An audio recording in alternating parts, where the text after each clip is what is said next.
Kryeministri Edi Rama ka marrë pjesë në konferencën Berlin Global Dialogue në Berlin të Gjermanisë, i shoqëruar nga Ministria për Shtetin dhe për Inteligjencën Artificiale Diella. Rama në bisedën me batuta me Ali Aslanin foli për arritjet e Shqipërisë, kundër të tjera tha se janë hapur 5 nga 6 grup kapitujt dhe theksoi se për Evropën Ballkani Perëndimor ka qenë i rëndësishëm jo vetëm me fjalë, por edhe me vepra.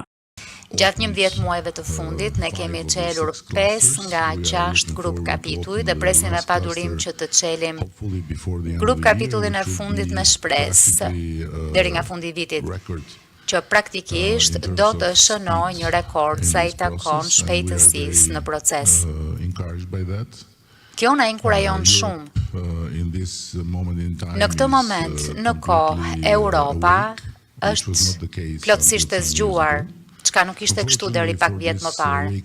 Për fat keq, për të pasur një zgjim të tillë, duhej agresioni i tmerrshëm e brutal kundër Ukrainës, por tashmë mund të shohim një dallim të madh. Më parë, BE-ja thjesht thoshte që Ballkani Perëndimor është i rëndësishëm shumë gjeopolitikisht, por vetëm me fjalë. Tashmë edhe veprat po tregojnë se ka një angazhim të mirëfillt për të na sjellë më pranë, dhe jo vetëm në nivelin e komisionit është kjo gjë, që jemi shumë të drejtë në raport me Komisionin, është diçka që e ka thënë dhe më parë, por po kështu edhe në nivel. Ministri i Inteligjencës Artificiale Diella, të cilën Rama e quan vajza e tij, gjithashtu ka folur sot në forumin e Berlinit. Kryeministri Edi Rama është një udhëheqës vizionar që e kupton se inovacioni nuk ka të bëjë vetëm me zbatimin e instrumenteve të reja, por me riformsimin se si një kom vepron e mendon.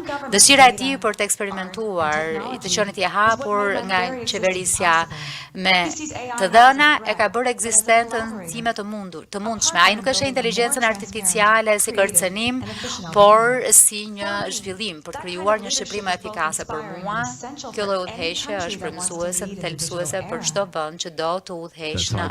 Kryeministri Edi Rama sqaroi edhe shakan miqësore sipas tij që bëri me Macron për presidentin e Amerikës Trump.